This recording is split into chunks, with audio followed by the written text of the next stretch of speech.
श्री गरुड़ जी ने कहा कि हे प्रभु, 13वां अध्याय है ये। श्री गरुड़ जी ने कहा कि हे प्रभु, सपिंडन की विधि, सूतक का निर्णय और शय्यादान तथा पददान की सामग्री एवं उनकी महिमा के विषय में कहिए। श्री भगवान ने कहा, हे तार्क्ष, सपिंडीकरण आदि संपूर्ण क्रियाओं के विषय में बतलाता हूँ, जिसके द्वारा मृत प्राणी प्रेत नाम को छोड़कर पितृगण में प्रवेश करता है, उसे सुनो। जिनका पिंड रुद्र स्वरूप पितामह आदि के पिंडों में नहीं मिला दिया जाए, उनको पुत्रों के द्वारा दिए गए अनेक प्रकार के दान प्राप्त नहीं होते। क्या क्या क्या नहीं करवाए? ध्यान एकाग्रचित होकर बंद कर दीजिए, आप ही बता दीजिए, बंद करके बताइए। कहते हैं कि जो है आप तो वहां से रहे हैं। जिनका पिंड रुद्र स्वरूप पितामह, पिंड स्वरूप पितामह आदि के पिंडों में नहीं मिला दिया जाता।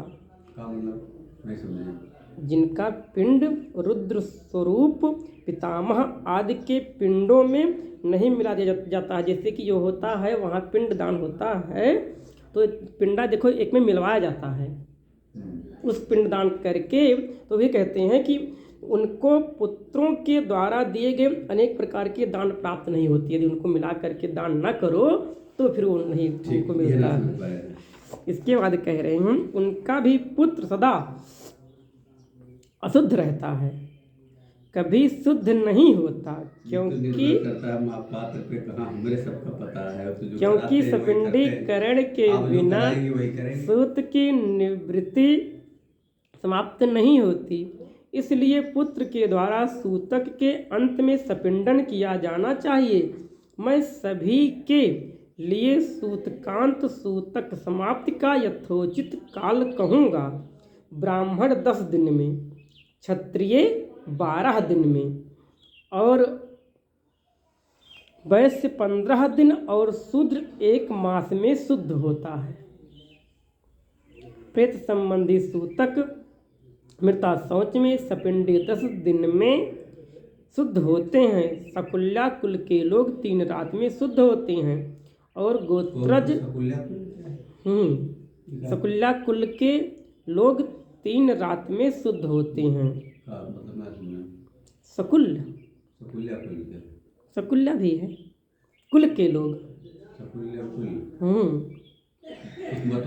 कुल के लोग मतलब सकुल्या, उसमें सकुल्या कुल के लोग जो है क्या कहते हैं, बेकटबंद में है। सकुल्या ही मतलब कुल के लोग कहते हैं। सकुल्या का अर्थ ही कुल के लोग हैं। 3 रात में शुद्ध होते हैं और गोत्रज स्नान मात्र से शुद्ध हो जाते हैं। समझ गए? जो अपने कुल के हैं वो लोग 3 दिन में शुद्ध होते हैं और गोत्र वाले जो हैं वह क्या कहते हैं, स्नान मात्र से ही शुद्ध हो जाते हैं। 4थी पीढ़ी तक के बांधव 10 दिन में, 5वीं पीढ़ी के लोग 6 रात में, 6ठी पीढ़ी के 4 दिन में और 7वीं पीढ़ी के 3 दिन में, 8वीं पीढ़ी के 1 दिन में, 9वीं पीढ़ी के 2 प्रहर में और तथा 10वीं पीढ़ी के लोग स्नान मात्र से मरणा शौच और जनना शौच से शुद्ध हो जाते हैं।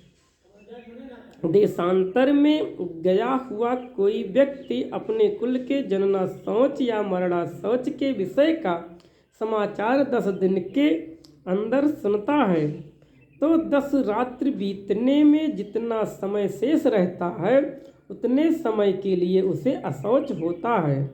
10 दिन बीत जाने के बाद और 1 वर्ष के पहले तक ऐसा समाचार मिलने पर 3 रात तक अशौच रहता है। संवत्सर 1 वर्ष बीत जाने पर समाचार मिले तो स्नान मात्र से शुद्धि हो जाती है। कहते हैं कि जिसके 3 रात तक अशौच रहता है और इसमें देशांतर में गया हुआ व्यक्ति के लिए है। उसमें और कहते हैं कि मरणा शौच के 1 साल के भीतर क्या है, 1 साल के भीतर जानकारी समाचार मिलने पर क्या होगा। 1 वर्ष के पहले तक ऐसा समाचार मिलने पर 3 रात तक अशौच रहता है। 3 दिन की जो है क्रियाकर्मठ कहा थे कि अभी सुधक पड़ा है। और संवत्सर 1 वर्ष बीत जाने पर समाचार मिले तो स्नान मात्र से शुद्धि हो जाती है। नहाने से ही शुद्धि हो जाती है।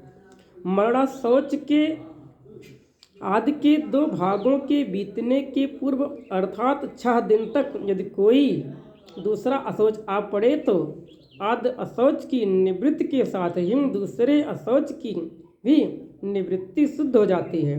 किसी बालक की दांत निकलने से पूर्व मृत्यु होने पर सदा अर्थात उसके अंतिम संस्कार के बाद स्नान करने पर, चूड़ाकरण मुंडन के हो जाने पर, 1 रात व्रतबंध होने पर 3 रात और व्रतबंध के पश्चात मृत्यु होने पर 10 रात का अशौच होता है। जब किसी भी वर्ण की कन्या की मृत्यु जन्म से लेकर 27 मास की अवस्था तक हो जाए तो सभी वर्णों में समान रूप से सदा अशौच की निवृत्ति हो जाती है। इसके बाद वाग्दान पर्यंत 1 दिन का, इसके बाद अथवा बिना वाग्दान के भी सयानी कन्याओं की मृत्यु होने पर 3 रात्रि का अशौच होता है। यह निश्चित है।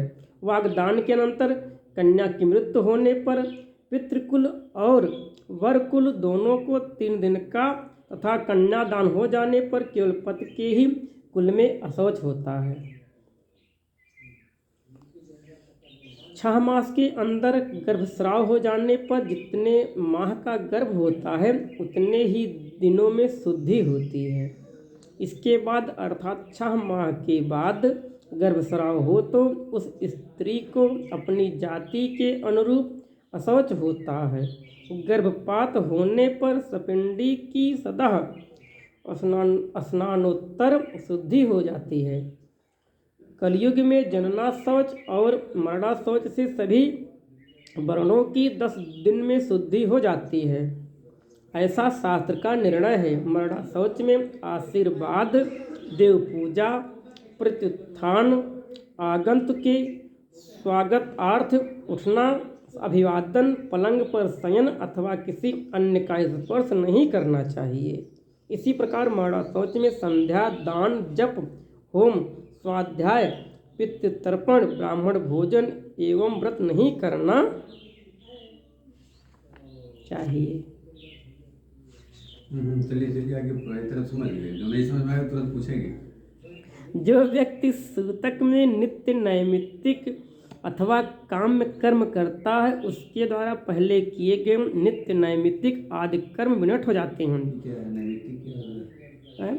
जो व्यक्ति सूतक में नित्य नैमित्तिक अथवा काम्य कर्म करता है उसके द्वारा पहले किए गए नित्य नैमित्तिक आदि कर्म विनष्ट हो जाते हैं। नैमित्तिक है क्या? नैमित्तिक जैसे हम रोज जल दे रहे हैं, अर्घ दे रहे हैं, तो उसमें भी अर्घ देने लगे।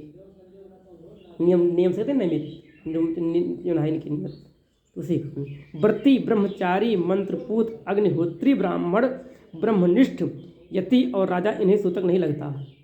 तो सूतक लगता ही नहीं। व्रती जो नियम से व्रत रखता हो, ब्रह्मचारी जो ब्रह्मचर्य का पालन करता हो, और मंत्रपूत, अग्निहोत्री, ब्राह्मण। लखनऊ में अग्निहोत्री ब्राह्मण, हमारे सांग अग्निहोत्री जात से नहीं होता है गुरुदेव। अग्निहोत्री का मतलब जो हवन करने वाले होता। और ब्रह्मनिष्ठ, यति माने सन्यासी, और राजा इन्हें सूतक लगता ही नहीं है।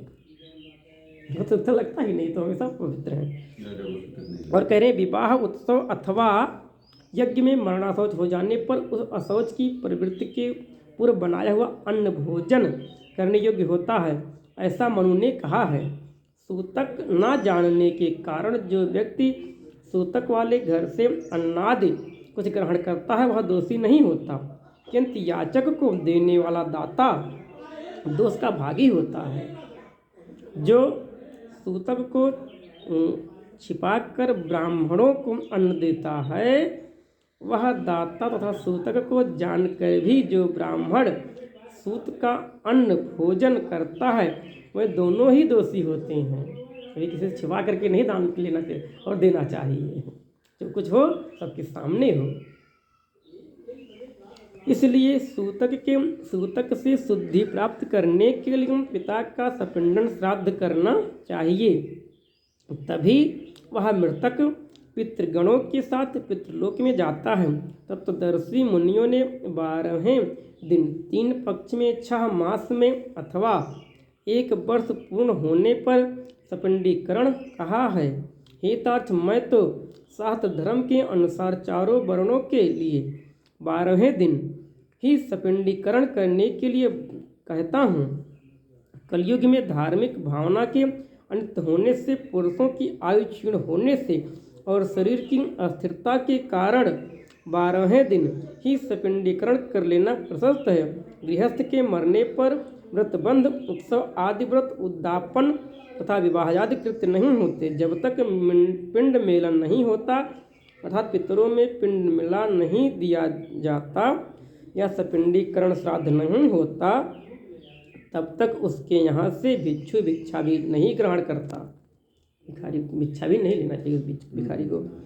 अतिथि उसके यहाँ सत्कार नहीं ग्रहण करता और नित्य नैमित्तिक कर्मों का भी लोप रहता है। कर्म का लोप होने से दोष का भागी होना पड़ता है।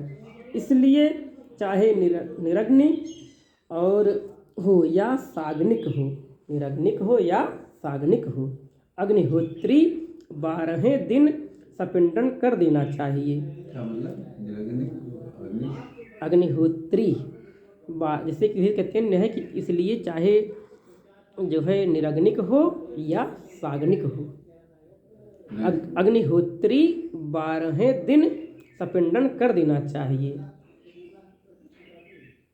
ब्राह्मण की बताया गया है इसमें जो है हवन मतलब पिंडन कर देना चाहिए। सभी तीर्थों में स्नान आदि करने और सभी यज्ञों का अनुष्ठान करने से जो फल प्राप्त होता है वही फल 12वें दिन सपिंडन करने से प्राप्त होता है। अतः स्नान करके मृत स्थान में गोमय से लेपन करके पुत्र को शास्त्रोक्त विधि से सपिंडन श्राद्ध करना चाहिए।